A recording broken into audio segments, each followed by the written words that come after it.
Обезбедувањето на дискотеката Пулс имало многу законски обврски, ама не ги спроведувало.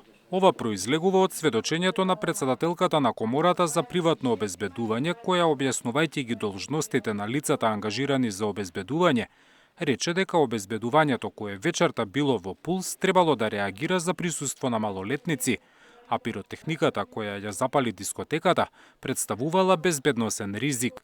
Со оглед на фактот дека конкретно во вакви објекти мора да се почитуваат и други закони, на видно место поставени табли кои предупредуваат дека не е дозволено присуство на малолетници, обезбедувањето морало да реагира и во најмала рака да го извести сопственикот на објектот.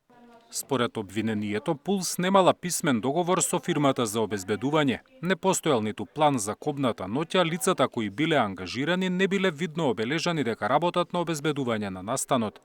По предлог на обвинителството, денеска сведочеше и вработена во Дирекцијата за заштита и спасување од секторот за превенција.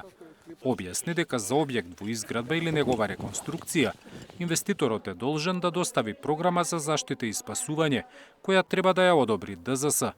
Претходно од Кочанското одделение, вработените во дирекцијата рекоа дека до нив никогаш не пристигнал предмет за дискотеката Пулс.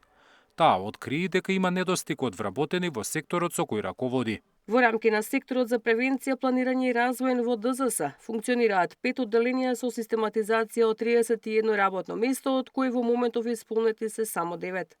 Судењето за пожарот во кој загинаа 63 лица продолжува во четврток. Зоран Јаневски, Сител телевизија.